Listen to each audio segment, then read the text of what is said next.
the station covering all of the DMV. This is DC News Now. And now at 6, vote postponed. We're live with what's next after DC Council punted on a bill to dissolve the troubled agency in charge of the district's public housing. And fired. Loudoun County School Board sacks its superintendent. It comes after a scathing grand jury report on the district's handling of 2 sex assaults committed by the same student. And streets around DC schools could get a whole lot safer. The proposed law that will help students stay out of danger. Hey, good evening. Thanks for joining us for DC News Now at 6 o'clock. I'm Chris Flanagan. And I'm Tasmeen Mahfouz, and we begin tonight with a check on your forecast with Chief Meteorologist Janessa Webb. And Janessa, another overcast evening, but remains mild outside. That's really the positive news. And today we've had limited rain. Really, it sagged across northern Virginia. The low-lying clouds and visibility. I know it was pretty tough this morning with the dense fog. Didn't meet criteria for any advisories, but we're going to rinse and kind of repeat that situation for tonight. Look at these temperatures. Wow. At the 6 o'clock hour, 56 degrees, and you're noticing the warmer air across the district really pumping in. Across the board, we hover in the lower 50s, almost 60 out towards Spotsylvania, Culpeper. Look at Luray, 61 for an official high for this afternoon.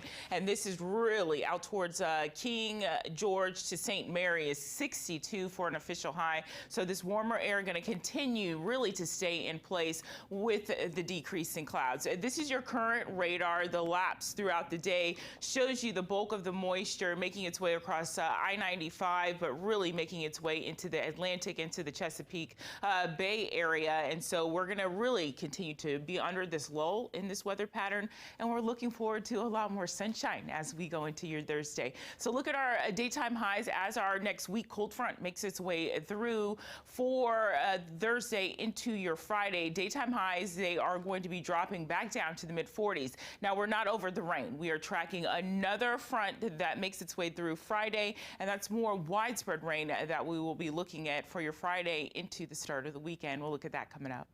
Okay, Janessa, thanks. All new tonight, there's a push to make streets around D.C. schools safer. D.C. Council just passed the first reading of the Safe Routes to School Act. Yeah, so it would require a new standard for traffic safety all around DCPS and also charter schools.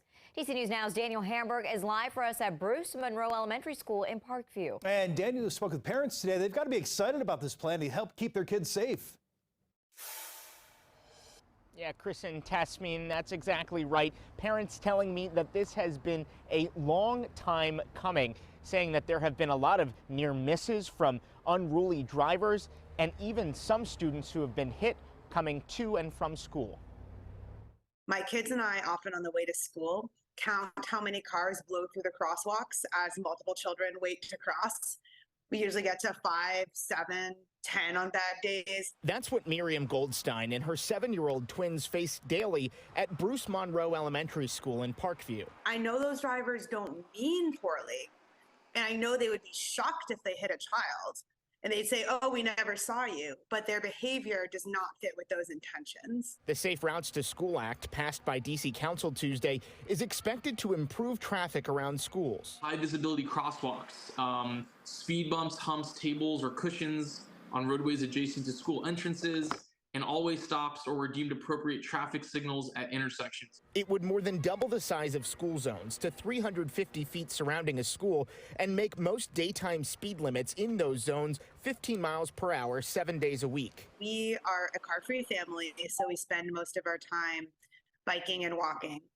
And the reckless driving that we see is unbelievable. The act would also strengthen the crossing guard program with the simplified process for schools to get them and allow schools to request them outside of regular hours. It would also provide enhanced training. I think this is a very significant piece of legislation that has been, years in the making. Finally, it would direct DDOT to prioritize schools that are most vulnerable to traffic violence and schools serving the most at-risk students. I'm really hoping this bill will help to improve conditions around schools and for kids across DC.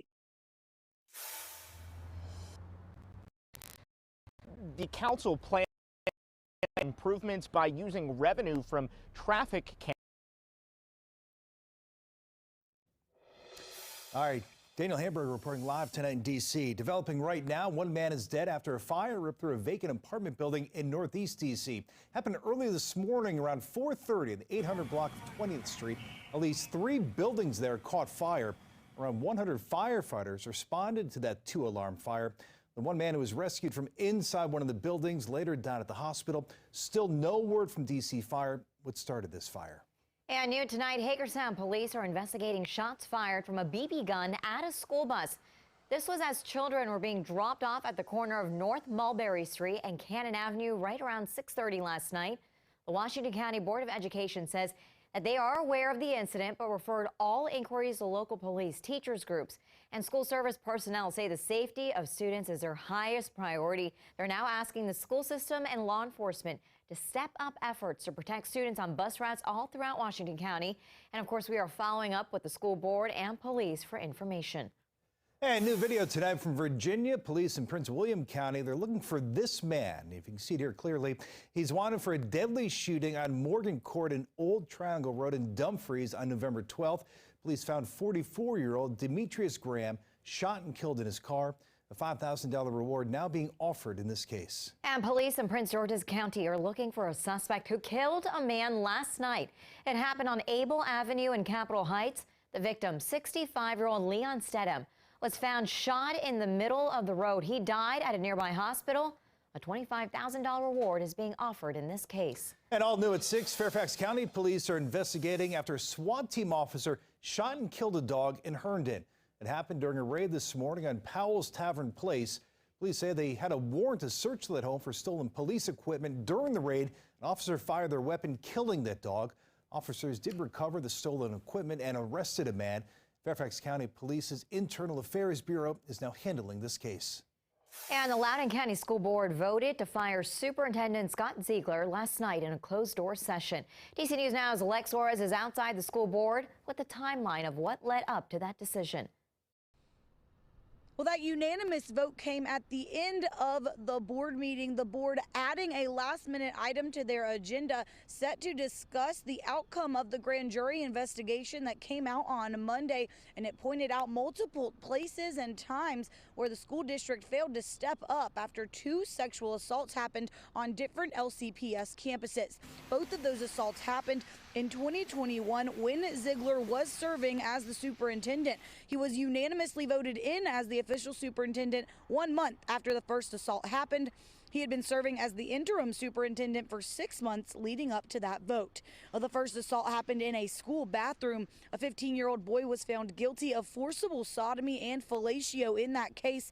But while it was being investigated, school officials moved him to a different school where he assaulted another girl inside of a classroom while he was wearing a skirt. Now, these cases brought the school district under the national spotlight and public scrutiny over the policies for transgender students and Title IX complaints. The school board tried to fight against the grand jury investigation happening and failed. In the findings of that investigation, it says LCPS administrators looked out for their own interests instead of the best interests of the schools.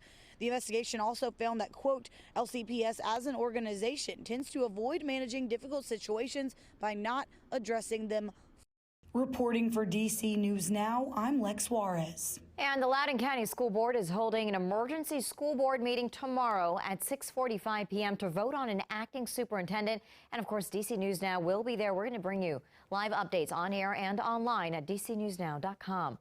And all new tonight, an update on an important vote and fight to make improvements to the agency in charge of DC's public housing. Yeah, so a vote that was scheduled is now delayed. The topic was withdrawn from the council's hours-long legislative meeting last night. DC News Now's Annalisa Gale is in the newsroom with reaction from some people who are against the vote. Annalisa. That's right. It was pulled from the agenda as city leaders and DC residents continue to weigh in, voicing their opposition. I've been paying attention to attendance here today. Not everyone is present. I've also talked to members, and there are still a few members who are feeling some uneasiness. Tuesday night, the D.C. Council withdrew a proposal from Mayor Muriel Bowser, which calls for creating a new D.C. Housing Authority Board to, quote, replace the existing DCHA Board of Commissioners. So what I'm going to do is I'm going to withdraw this today. with the intention of bringing it back in 2 weeks. Hours before a vote was scheduled on the topic, there was opposition from Attorney General Carl Racine, some council members, and others, including the presidents of more than a half dozen large tenant associations, like Harry Garral, who represents tenants living in Van Ness. There's a great deal of concern in these larger apartment buildings about the way these programs are being conducted. Our main point is that we shouldn't rush to replace the board. Garral is calling for the city to do more to change the housing authority's flaws, pointed out in a September federal report. DCHA is accused of failing to provide safe and sanitary housing. These DCHA's problems should be investigated. There should be public hearings. The public's got to catch up with what's going on. Chairman Phil Mendelson addressed that concern. There's some folks who say we should embark on a lengthy process to decide a better governing structure. And while there's a lot to be said for that, and there will have to be permanent legislation at some point, time is not on our side. Mendelson has indicated that morale is low within DCHA. The executive director, who's there on a temporary basis, is frustrated to the point a few weeks ago, I had the impression that she might want to quit. Having affordable housing in the city, making a fair system is extremely important. But it can't be done in the middle of the night on one night at the end of the session. This is something that's going to take much more time and attention. Tuesday's legislative meeting wrapped up at around 11:45 p.m. The next meeting is scheduled for December 20th at noon. In the newsroom, Annalisa Gale, DC News Now. And coming up, full speed ahead, Metro wants to resume self-driving trains in D.C. Why it could make your ride a lot smoother. And D.C.'s AG is taking Amazon to court. Why the Attorney General claims the industry giant stole tips from delivery drivers. We're right back. You're watching D.C. News Now at 6.